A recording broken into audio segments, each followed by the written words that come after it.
All right. Today I will start by introducing a specific architecture to make the discussion a little more concrete. We will then talk about training of neural networks some more.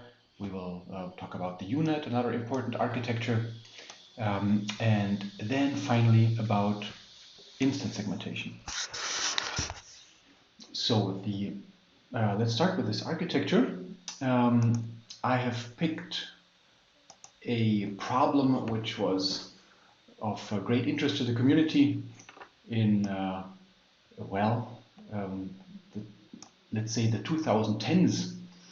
And on top here, you see the kind of images that were studied at the time.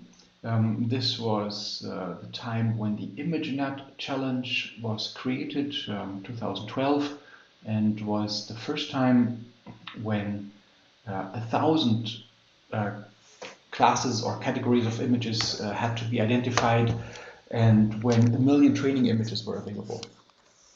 And remember that there were three things that fueled the neural network revolution. It was the GPUs, it was certain architectural tweaks, such as use of the rectifying linear unit that allow training of much deeper networks, and it was the availability of massive amounts of training data. And this ImageNet challenge was created by Li Fei and her lab, and that was so making this data available was one of the great, or turned out to be one of the great contributions to machine learning. And I'm mentioning it because there is a current debate about role of women versus men in machine learning, and this certainly was a contribution from a female researcher that was a really important contribution to the field. All right, so you see these images are pretty much natural images. You can see the ground truth class, so a mite, a container ship, a motor scooter, a leopard. Here the ground truth would be grill. Here the ground truth would be mushroom. Here the ground truth would be cherry, not dog or Dalmatian. And below you see the top votes of the neural network. So in the top row it agrees with the ground truth, and in the bottom there are hand-picked examples. So here the authors want to see, look, we predicted Dalmatian and the ground truth was cherry, but arguably what is the picture about? So this was a revolutionary result at the time by AlexNet, by Alek Krzyzewski from Toronto. And I'm mentioning it here because it improved on the previous highly engineered methods by leaps and bounds. So this was the year that neural networks took over, 2012. Now, the architecture that I want, excuse me, the architecture that I want to show is then a few years younger.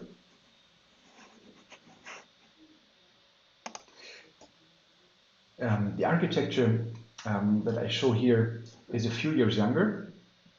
It is called VGG16, and image classification is not the coolest task these days, because it's essentially a solved problem, solved in the sense that these appropriately trained deep networks, well, they can recognize breeds of dogs that you have not ever heard about, but it still exemplifies certain architectural considerations very nicely.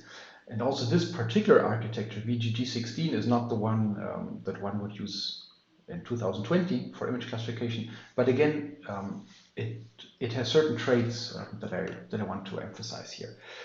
Now, first of all, let's look at the input, let's look at the output.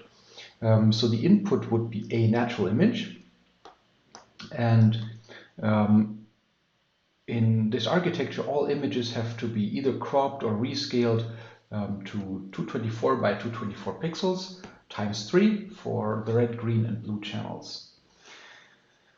Now the output is 1 out of 1,000 possible classes.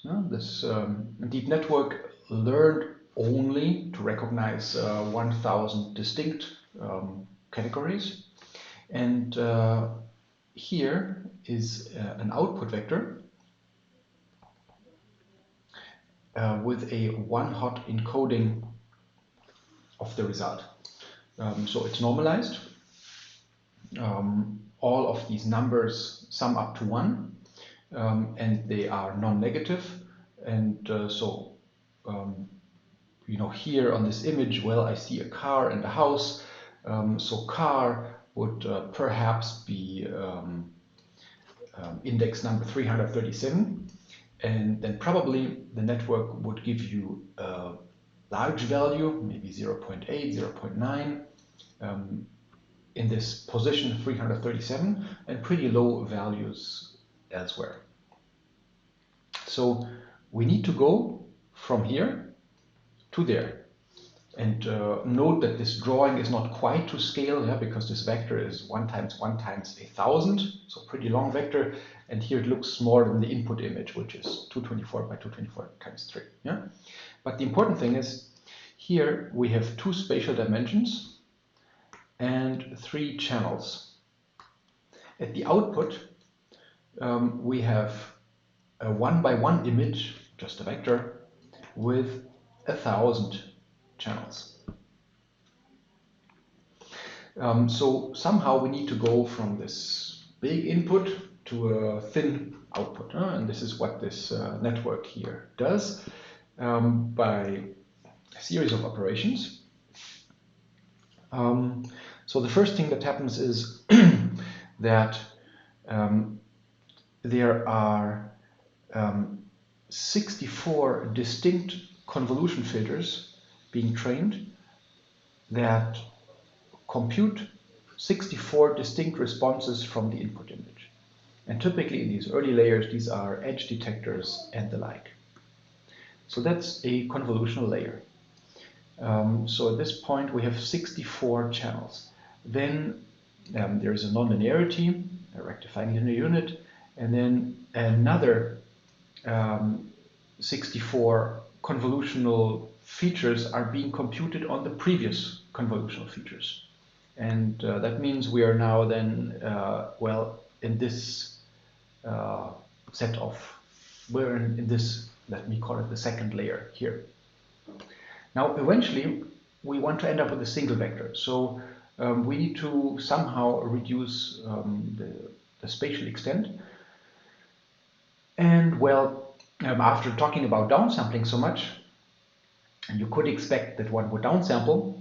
But here, these authors don't downsample with the types of filters that we've been discussing, but instead they max pool. So they go from 224 times 224 to 112 times 112 by an operation known as max pooling, which simply means that if I consider 4 pixels, out of these 4 pixels, I retain the biggest value.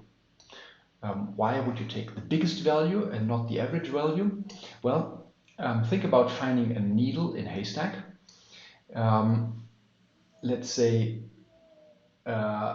this is a 4 by 4, 2 by 2 pixels out of a haystack, and actually I did find a needle in one of these pixels. Well, it's a single pixel, so it doesn't have resolution, but you get the idea. So let's say I found a needle in this pixel here. Then if I average, well, I'm going to dilute the needle by a factor of 4. And then in the subsequent averaging stage, I'm going to dilute my needle even further and even further. And eventually my needle gets lost in the noise of all the hay. So to preserve outliers, in max pooling instead, if I'm looking for needles, I'm retaining the strongest needle response out of these 4 pixels, and I'm passing that on. Okay, so max pooling, I consider non-overlapping patches of 2 by 2 pixels, and I always retain the biggest activation. In such a max pooling layer, there are no parameters. Okay, and this takes me now down to 112 times 112 times 128.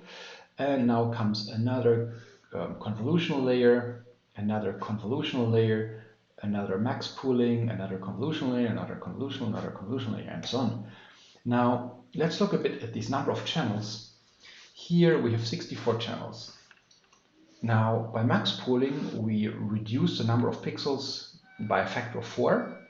So we end up with something that requires much less memory, and hence we can afford to invest into more channels. And here the designers have arbitrarily decided to use 128 channels. And at this stage, we have 16 times fewer pixels than in the original image, and we invest into even more layers. And you see that this number of layers keeps increasing until at this stage we have, well, an image with just 7 by 7 pixels, but by now already 512 layers. Now in the next stage, spatial resolution is lost altogether. So here we end up with an image which has dimension 1 by 1. It's not an image, just a vector, times 4096. And you can think of it as, you know, a fingerprint, a feature vector describing the entire image, or the most, I would say it's a fingerprint summarizing what can be found in the image. Then there is a so-called completely connected layer, and this has a huge number of parameters.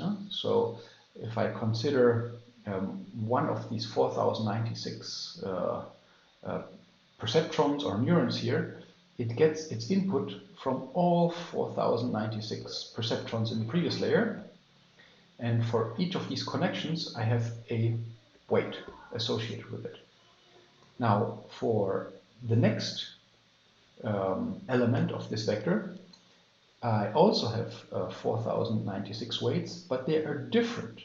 Yeah? So I have a huge number of weights here in this fully connected layer. Then finally, we go to 1000, because that's the number of classes, and in the end is the softmax, which normalizes my output such that I get a vector that sums to 1 in the end. Good. So big picture, we start with a picture, we end with a vector, and this turned out to be, you know, from this Scissorman lab in Oxford, turned out to be a very solid architecture. Now in the exercises, you're going to use PyTorch because the lab likes it best. It's a very versatile framework. It can change the computational graph at runtime, unlike, or there's not such an easy way to do this in TensorFlow. But anyway, all of these frameworks, they usually give you some high-level language in which to specify such an architecture. Here I've taken a bit of code from so-called TensorFlow Slim, and well, if you read this a little bit, you see there's a 2D convolution with 64 channels, the filter size of 3 by 3, and then there is a max pooling, and this time we want to get 128 channels and so on. So here is written in some high-level code a specification of the network that you see up there. So these modern frameworks make it very easy to instantiate, or compared to how it used to be, very easy to instantiate such a network, and if you already have the parameters, to make predictions. And I'm going to pause recording and take the question.